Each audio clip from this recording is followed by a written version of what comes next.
Donc aujourd'hui, j'aimerais traiter la signification du nombre 6, 7 et 8, tel que le sixième jour, le septième jour et le huitième jour apparaissent dans la Torah, leur signification au niveau culturel, puisque aujourd'hui on va voir que ça a une influence sur toute l'humanité, et en quoi le peuple juif il est lié à ces chiffres-là.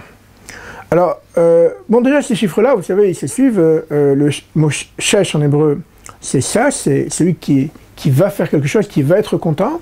Sheva, c'est quand il est savea, quand il est rassasié. Shmone, 8, c'est quand après il continue à manger après être rassasié, alors il devient shamen, il devient gros, donc 6, 7, 8, ça s'enchaîne dans l'hébreu, vous savez, chaque langue possède sa sagesse intime. Mais on va se rendre compte, qu'est-ce qui s'est passé dans la création du monde? Alors, dans la création du monde, il faut savoir que Akadosh Baruch Hu, il a créé le monde en 6 jours, et le 7e jour, il a arrêté de créer. Et à partir du 7e jour, eh bien, l'homme existe, puisque l'homme a été créé à la fin du 6e jour. Donc, si vous voulez, il y a marqué Ashabarim la Asat, Akadosh Baruch Hu a créé le monde afin que nous l'accomplissions, que nous continuions. Donc, Akadosh Baruch Hu a choisi en l'homme son associé, qui doit, pendant le 7e jour, lui ne travaille pas, donc les miracles s'arrêtent. Eh bien, lui, il est dans son Shabbat, et nous, on commence à travailler. Donc, Akadosh Baruch Hu ne fait plus de miracles, et nous, on fait le travail. Maintenant, quand il y a un danger, eh bien, un danger pour le peuple juif, alors évidemment, Akadosh Baruch Hu va transgresser son propre Shabbat, il va faire des miracles. Le peuple juif se trouve à l'entrée de la mer, donc il faut débloquer la mer, il faut faire un miracle, il faut transgresser le Shabbat d'Hachem. Donc quand il y a un danger de mort, eh bien, Akadosh Baruch Hu transgresse son propre Shabbat et fait des miracles. Donc ça, c'est pour le 7e jour. Maintenant, donc le 7e jour, c'est le jour dans lequel nous vivons, c'est donc les 6 directions de l'espace, avec une intériorité qui est donnée par la Neshama, qui est donnée par l'homme qui va être associé du projet divin. Et donc, le 7e jour, c'est le jour du judaïsme. Le judaïsme se voit dans le 7e jour, il y a une signification très profonde à ça.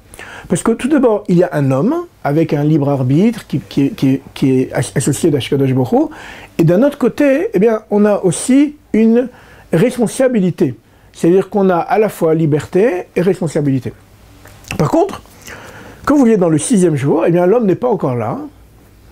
Donc, vous avez responsabilité peut-être, mais vous n'avez pas liberté. C'est qu'il y a Akadosh Baruch Hu qui est là, et l'homme n'est pas encore là, puisque l'homme apparaît à la fin du 6e jour. Et donc, les musulmans ont choisi comme jour saint le 6e jour. Parce que dans l'islam, eh bien, la liberté n'existe pas.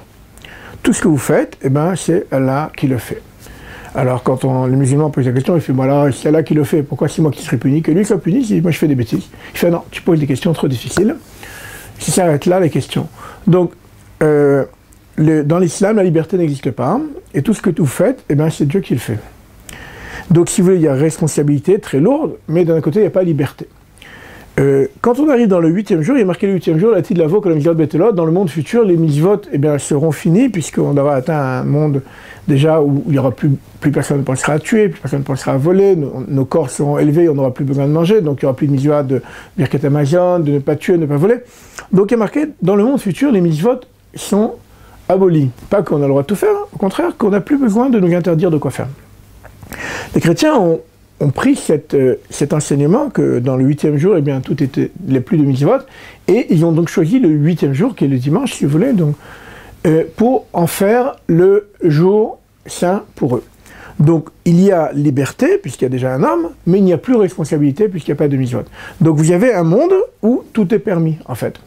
Et à cause du fait que tout est permis, eh bien, aujourd'hui, les gens fuient l'Occident, vont chercher leurs idéaux à Daesh et dans toutes sortes d'endroits, parce qu'une société permissive qui ne donne pas de loi, qui ne donne pas de foi, ou très faible, et pas de code moral et rien, alors les jeunes, eh ben, ils vont chercher ailleurs.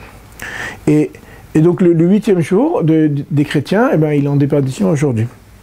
Et donc le 7e jour, ce que nous on offre, en fait, c'est à la fois liberté et responsabilité. C'est-à-dire que c'est un monde libre, mais un monde où Akadosh Baruch Hu il est présent, et pas tout ce qu'on fait, eh bien la patience divine n'est pas infinie, comme dans le christianisme. Il n'y a pas une cruauté non plus, comme on trouve dans l'islam.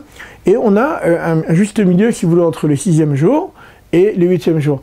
C'est le jour où le peuple juif agit et participe à l'histoire, et fait avancer l'histoire du monde, et sur l'histoire à lui, et à travers nous, l'histoire du monde, Bezrat Hashem. On a fait avancer l'histoire de l'humanité avec toutes sortes d'envoyés, même des mauvais envoyés comme Yeshua et Mohammed qui ont appris chez nous, qui ont appris dans le peuple juif, et qui ont fait avancer l'humanité vers certaines valeurs, même si ce n'est pas encore ce qu'on attend.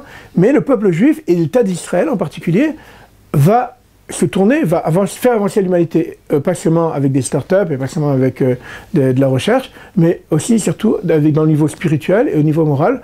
C'est ce que ça va être parmi des buts, parmi les fonctions de l'État d'Israël, d'amener à l'humanité ce message qu'il attend, un message de Emouna, un message de responsabilité, un message d'espoir, où l'homme n'est pas abandonné par Hachem, l'homme est associé avec Hachem, est associé avec Dieu, pour faire avancer le monde vers un monde meilleur. Bezrat Hashem.